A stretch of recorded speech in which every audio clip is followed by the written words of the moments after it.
shirkadda xajka iyo cumrada ee Carafaad ayaa maanta Garowe ka sagootisay 140 qof oo kamid ah xujayda sanadkan soo gudanaya waajibaadka xajka waxaana garoonka ku sagootiyay mas'uuliyiin ka tirsan Puntland iyo maamulka shirkadda Carafaad mas'uuliyiinta shirkadda Carafaad oo la hadlayay warbaahinta ayaa sheegay inay xujayda siinayaan adeeg ay ku qancaan qaar kamid ah xujaydii maanta u dhoofay Madiina ayaa shirkadda Carafaad uga mahad celiyay adeega ay u fidisay iyo u khidmaynta xujayda reer Puntland daladii ku midoobay Al-Fajr ayay kamid yihiin si gaar ah hawsha waxa u fulinaya oo wada shirkadda Carafaad 140 xaji shirkadda Carafaad ayaa wada halkaan ay maanta ka bixi doonaan safarkoodu wuxuu noqon doonaa hadii alla idmo Garowe Madiina oo toos insha Allah hadii alla idmo waqtiga safarku wuxuu qaadan doonaa waqti yar insha Allah ilaa 3 saac waxay ka duuli doonaan Garowe waxay tagi doonaan Madiino wa insha Allah waa awal yoom intay Garowe ka duulaan muddo aan isleeyahay 30 sano mise ka badan inay tagaan Madiino insha Allah waxaan rajaynaynaa Madiina in lagu soo dhaweeyo Maka in lagu soo dhaweeyo guryahoodu ay kulli xaram ku wada dhagan yihiin waxaan rabnaa shirkadda Carafaad ciwaankeedu waxa weeye sharaf bay inoo tahay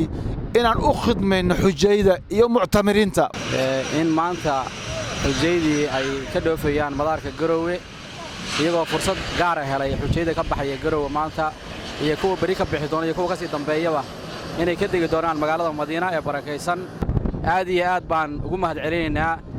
dhammaan xujayda maanta ka dhoofaya ilaahayna waxaan uga baryaynaa camalka inuu ka aqbalo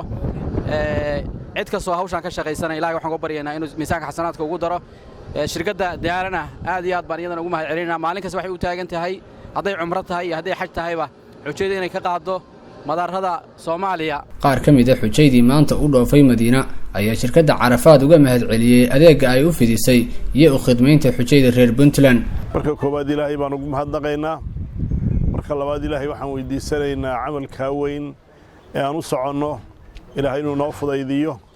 nagala soo aqbalo waxaan runtii mahadda labaad aan u celinayaa shirkadda Carafaad xamladda Al-Carafaad walaalaha isu tagay ee ku midoobay xamladda Carafaad ee xajka iyo khidmaadka ama serviceka xajka iyo cumrada aad iyo laxad baan ugu mahadnaqaynaa dadaal badan bay runtii noo sameeyeen ilaa markaan halkan soo gaadhnay ilaa imika oo markaanu madaarkii joogno maanta waxaan shaaris u helay inaan aado beedkii Ilaahay qof kasto islaam rugnu kamid ah rugniyaasha Ilaahay inoo soo dejiyay waxaan ka dhoofanaa yagida diyaaradaha waxaan leeyahay ummadda Soomaaliyeed Ilaahay ka saaro dhibaatada haysata muddo badan haysatay ama dawlad la'aan ha ahaato ama roob la'aan ha ahaato ama dagaalka joogto Afrika tagasa Ilaahay waxaan ka baryaynaa Ilaahay uu qabajiyo Carafaad aad baan ugu mahadcelinaynaa jazakallahu khayr aad dawladdaashay Ilaahay ajir iyo xasana Ilaahay ayagana ka sii ugu dambeyntiina wasiiru dawladda cadaaladda Puntland Ilyas Cabdi Dinax ayaa u mahad celiyay shirkadda Carafaad isagoona intaa kadib tilmaamay inaysan ku qanacsanayn Puntland habka dawladda federaalku u maamushay xujayda iyo dhaqaalaha ku baxaya qismiga iyo qaybta reer Puntland xamar uga yimid ee dawladda dhexe ay soo siisay xujay inta ka badan baa ka baxda dad 4 milyan ku dhow ayaa ku nool Puntland gees ilaa ka gees go'aan ay kaligood qaateen oo ay soo sargooyeen dawladda Puntland mar dambe iskama qaadan doonto hadii alla yiraahdo xujayda Puntland ka baxaysana ma ahaan doonaan kuwa u afxiran dawladda dhexe shirkadda Carafaad oo maanta qaadaysa xujaydii qaybtii ugu horeysay oo 140 xaaji ka kooban waanu taaganahay airportka Garowe maantay oo ay qaadayso diyaaradda Daala Airline ummadda khidmadeeda iyo shaqada aad u haysaana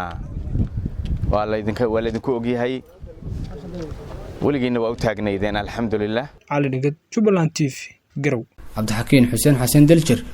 Garowe ma ogtahay macmiil in bangiga Salaam Bank uu gaar leeyahay adigoo aan tagin xarumaha Salaam Bank inaad lacag dhigan kartid bangiga haddaba macmiil si aad akoonkaaga lacag u dhigatid falna raac tilmaamaha soo socda garaac xidig 886 xidig akoonkaaga bangiga Salaam xidig lacagta aad dirayso kadibna 4 gees ku qor macluumaadkaaga faahfaahinta lacagta aad dhigaysid si aad u hesho tixiraaca